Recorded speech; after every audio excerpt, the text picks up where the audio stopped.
할 얘기는 그냥 좀 제네럴한 얘기인데 가벼운 주제도 뭐 하기도 했고 전혀 의료랑 상관없는 주제도 했었는데 기본적이면서 저희 병원과 전문 진료 과목인 정형외과와 이런 거에 대해서 그냥 가벼운 정보 전달 그런 얘기만 한번 좀 해보려고요. 이제는 많은 분들이 아마 아실 텐데 저희 대한정형외과 학회에서도 많이 홍보를 하고 있기도 하고 지나가다 보면 병원 간판이 있고 병원들을 많이 볼 수가 있는데 간판은 병원 이름하고 똑같이 만들게 돼 있거든요. 법으로 돼 있어요. 글자 크기조차도 똑같이 해야 돼요. 그러니까 여기라고 하면 삼성본 정형외과 의원 이게 이제 풀 네임인데 그렇게 간판에 써야 되는 거거든요. 의원이 있고 병원이 있는데 병원은 여러 가지 과가 믹스돼서 다 같이 있는 게 병원이라고 생각을 하시면 될 것 같고 한 개과 혹은 두 개까지 그 병원의 기준에 미치지 못하는 조금 더 작은 규모를 의원이라고 생각하시면 돼요. 일반적으로 앞을 찾는 거는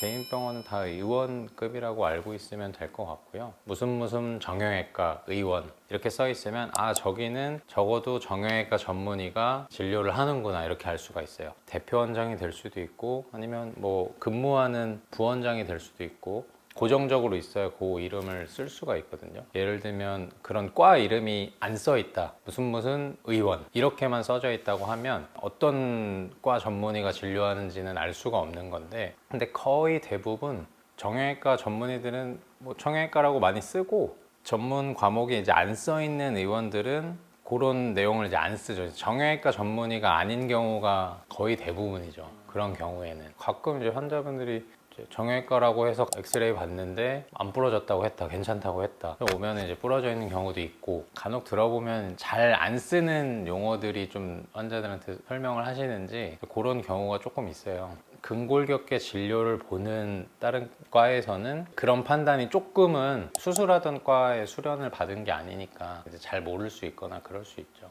근데 그러면 저 궁금한 게 의원이 있고 병원이 있다고 하셨잖아요. 어디 병원이든 그냥 다 전문의가 있는 거라고. 병원 이름은 또 달라요. 요게 입원실 침상 수랑도 또 상관이 있는데 예를 들면 이런 의원도 정형외과에서 한 명, 두 명이 입원실도 두고 수술실도 두고 할 수 있거든요. 이 병상 수가 30개가 넘어가지 않아요. 근데 이제 병원은 그게 이제 넘어가고 갖춰야 될 과들도 있고 규모가 좀 다르다고 보면 되죠. 쉽게 얘기하면. 홈페이지나 이런 데 보면은 간단하게 그런 장비나 뭐 시설들 이런 거는 소개를 하는 경우가 많이 있으니까 그러니까 입원실도 있고 뭐 수술실도 있다 그런 데는 그런 시술들을 할 가능성이 많은 거죠. 그리고 보통은 대학병원에서 레지던트 4년이라는 기간 동안 수련이라는 걸 했단 말이죠. 근데 사실 우리나라 의료법상으로는 의대를 졸업하면서 의사 면허를 취득을 하면 바로 개원을 해도 상관없고 인턴 레지던트를 해서 전문의를 따서 개원을 해도 상관없고 수련은 내가 어떤 과를 했지만 전혀 다른 과로 개원을 해도 되고 이제 제약은 없거든요. 예를 들면 저는 정형외과 전문이지만 이렇게 하다가 그냥 나는 미용을 해야겠다. 그러면 이제 미용에 대해서 배워가지고 무슨 성형외과 무슨 피부과 이렇게 달지는 못하지만 뭐 삼성본 의원 이렇게 해가지고 미용 시술을 하는 그런 의원을 열 수도 있는 거죠. 대부분 뭐 이런 근골격계 질환을 보는 과들 보면 그런 병원 이름 옆에는 항상 조그만하게 진료 과목 정형외과 이렇게 항상 써 있거든요. 아 저기가 정형외과구나. 환자들이 오해를 하는 경우가 좀 있어요. 사실 정형외과는 아닌데 진료 과목의 정형외과라고 들어가는 거는 전문의가 아니거든요. 그걸 전문의를 뜻하는 게 아니기 때문에. 근데 이게 마찬가지의 일이 이런 미용 시장에도 되게 많아요. 환자들이 나 여기 피부과 갔는데 피부 질환은 안 봐준다더라. 보면은 피부과가 아니에요. 거기는 보톡스하고 레이저하고 이런 미용 시술을 하는 의원이지 그 의사가 피부과 전문의가 아니라는 거죠. 그런 진료 과목 피부과라는 그런 미용 컨셉으로 개원을 했지만 그런 피부 질환들은 잘 모를 수 있죠. 환자 입장에서는 여기 피부과인 줄 알고 왔는데 피부과 가라고 하면 좀 황당할 수 있는 거죠. 피부과에서는 아예 여기 하얀 가운에 그런 피부과 전문이라고 패치가 딱 박힌 그런 걸 다 달고 일하는 걸로 알고 있어요. 그러면은 환자들이 이 병원이 전문의인가를 이제 확인하기 위해서는 병원 이름 간판에 병원 이름, 뭐 네이버 검색해도 나오고 그런 병원 이름.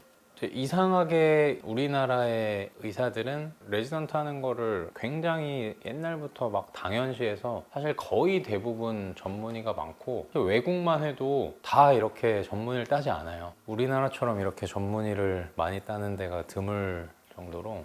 그러면은 인턴 레지던트를 따기 전에 이미 의사 면허는 나오는 거잖아요.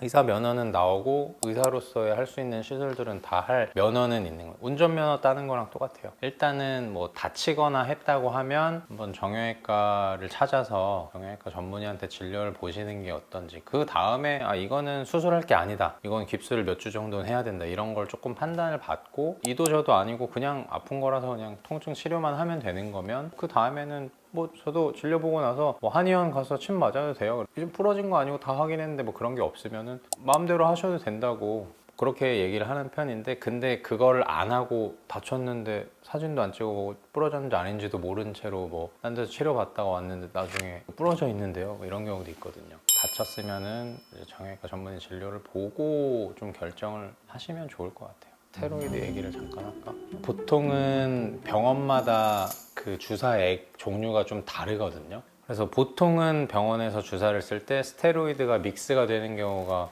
되게 많아요. 근데 이제 문제는 농도를 알 수가 없어요. 이게 환자들 보면은 이 병원 갔다가 저 병원 갔다 그런 경우가 꽤 있거든요.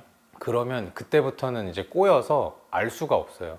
모든 약에는 좋은 작용과 부작용이 있기 마련인데 용량을 과하게 썼을 때는 부작용이 생길 확률이 더 올라가고 하니까 그 용량을 우리가 적당하게 써야 되는데, 먹는 약의 용량은 조절하기가 쉬운데 주사는 용량이 다 달라서 그걸 알 수가 없어요. 그래서 가능만 하다면 한 곳을 다니면서 맞는 게 제일 조금 좋을 것 같고, 어느 정도 용량이 들어갔는지 아예 모르겠다라고 하면은 마지막에 주사를 이때 맞았으니까 한 3개월은 그냥 안 맞는 게 안전하겠다, 그렇게 생각하시는 게 좀 편할 것 같아요. 그 그린 처방의원이라고, 제가 개원하고 나서 한 1년 있다가부터 지금 5년째인데 4년 연속으로 선정이 됐는데, 이름은 그린 처방의원이라고 하거든요. 보건복지부에서 지정을 하는 거고, 어떤 의원을 지정하냐면 여기서 처방하는 약들이나 이제 환자 수 대비 약 종류, 기간 이런 거를 따져가지고 여기가 약을 과하게 쓰는지 적정하게 쓰는지 뭐 이런 걸 따져서 주는 건데, 결론은 과하지 않게 썼다, 잘했다, 뭐 이런 취지로 주는 거거든요. 선배 얘기로는 결코 좋은 게 아니다. 별로 아프지도 않다는데 그런 사람을 계속 오게 하면서 이것도 해야 된다 저것도 해야 된다 이렇게 말하는 게 성격과 성향과 이런 걸 따졌을 때 그게 막 바뀌는 게 아니더라고요. 오늘은 일단 기본적인 정형외과 전문의를 뭐 찾아가는 법, 병원의 간판을 보고 구분하는 법, 또 병원에 찾아갔을 때 뭐 정형외과 전문의라고 진료하는 병원이라고 이렇게 써있는 간단한 안내를 좀 드렸고, 이제 그린 처방의원이란 거에 대해서 여기는 그래도 과하지 않게 뭐 양심적으로 하고 있는 데 중에 하나구나, 그린 처방의원이라고 다 진료를 너무 잘하고 이런 건 아니겠지만 최소한 지킬 거 지켜가면서 하고 있는 데구나, 이런 정도로 알아두시면 좋을 것 같습니다. 네, 지금까지 관절의 개론의 이승기 원장이었습니다.